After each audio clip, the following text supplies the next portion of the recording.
పట్టభద్రుల గళం బలం మన ఆల్ఫోస్ డాక్టర్ వుట్కూరి నరేందర్ రెడ్డి ఉమ్మడి కరీంనగర్ మెదక్ నిజామాబాద్ పట్టభద్రుల ఎమ్మెల్సీ అభ్యర్థికి మొదటి ప్రాధాన్యత ఓటేద్దాం, అత్యధిక మెజారిటీతో గెలిపిద్దాం. ఎస్ఎల్బీసీ సొరంగంలో 14వ కిలోమీటర్ దగ్గర జరిగినటువంటి ప్రమాదంలో ఆ చిక్కుకుపోయినటువంటి 8 మంది అంతా కూడా ఇంకా అక్కడే ఉన్నటువంటి పరిస్థితి. వారి పరిస్థితి ఏ విధంగా ఉంది అనేది క్షేత్ర స్థాయిలో తెలుసుకునేందుకు మంత్రులు, ఎన్డీఆర్ఎఫ్ బృందం, ఇండియన్ ఆర్మీ అంతా కూడా అక్కడికి వెళ్తున్నటువంటి పరిస్థితి.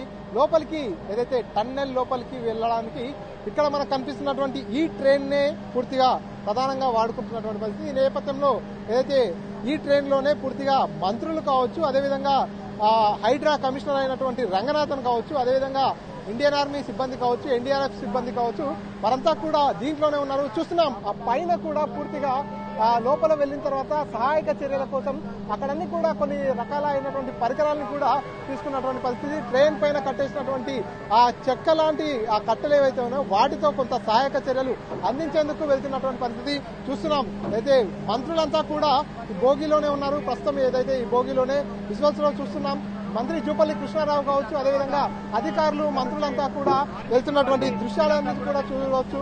అదేవిధంగా చూడవచ్చు ఇక్కడ ఆర్మీకి సంబంధించినటువంటి సిబ్బంది కావచ్చు, అదేవిధంగా ఎన్డీఆర్ఎఫ్ సిబ్బంది కావచ్చు, వీరంతా లోపలికి వెళ్ళిన తర్వాత అక్కడ వారందరినీ కూడా బయటికి తీసుకొచ్చేందుకు చెక్కలు కావచ్చు, కర్రలు, అదేవిధంగా ఆక్సిజన్ సిలిండర్లన్నింటినీ కూడా వారితో పాటు తీసుకున్నటువంటి పరిస్థితి. పూర్తిగా వారంతా కూడా ఇప్పటికే లోపలికి జనరేటర్ ని కూడా తరలించినటువంటి పరిస్థితి. ఎందుకంటే లోపలంతా కూడా విద్యుత్ సప్లై అంతా కూడా నిలిచిపోయినటువంటి నేపథ్యంలో ఇప్పటికే జనరేటర్ ని కూడా లోపలికి పంపించినటువంటి పరిస్థితి. ఇప్పుడు ప్రస్తుతం మంత్రులంతా కూడా లోపలికి వెళ్తున్నటువంటి పరిస్థితి. ఈ నేపథ్యంలోనే మరి లోపల సిచ్యువేషన్ ఏ విధంగా ఉంటుంది, ఇప్పుడు వీరు వెళ్ళిన తర్వాత అక్కడ పరిస్థితిని ఎంత మేరకు అంచనా వేయగలుగుతారు?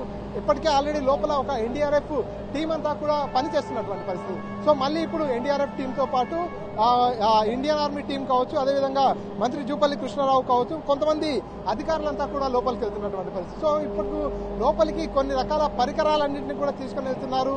సో ఈ పరికరాలన్నింటితో కూడా కొంత అక్కడ రెస్క్యూ చేసేటటువంటి అవకాశం ఉంటుంది. వారందరినీ కూడా బయటికి తీసుకొచ్చేందుకే లోపలికి వెళ్తున్నటువంటి పరిస్థితి. ఈ నేపథ్యంలో మరి చూడాలి లోపలికి ఇప్పుడు వెళ్ళినటువంటి ఈ ఎన్డీఆర్ఎఫ్ బృందం కావచ్చు, ఇండియన్ ఆర్మీ బృందం కావచ్చు, అదేవిధంగా మంత్రి జూపల్లి కృష్ణారావు కూడా లోపలికి వెళ్తున్నారు. కాబట్టి మరి లోపల పరిస్థితి ఏ విధంగా ఉంటుంది, లోపల పరిస్థితి ఎంత మేర చక్కబడ్డట్టుంది, ఇప్పుడు వారంతా కూడా బయటికి తీసుకొచ్చేందుకు వారంతా సురక్షితంగా ఉన్నారా, అంటే ఈ 8 మంది అంతా కూడా అక్కడ చిక్కుకుపోయిన నేపథ్యంలో అక్కడ ఆక్సిజన్ కూడా వారికి అందట్లేదు అనేటటువంటి కొంత చర్చ జరుగుతుంది. సో ఇప్పుడు మంత్రి జూపల్లి కృష్ణారావు కూడా ఎన్డీఆర్ఎఫ్ బృందం అందరితో కూడా లోపలికి వెళ్ళినటువంటి పరిస్థితి. సో మరి ఇప్పుడు లోపల నుంచి వారు ఎటువంటి వార్తతో బయటకు వస్తారనేదే పూర్తిగా ఆసక్తికరంగా మారింది.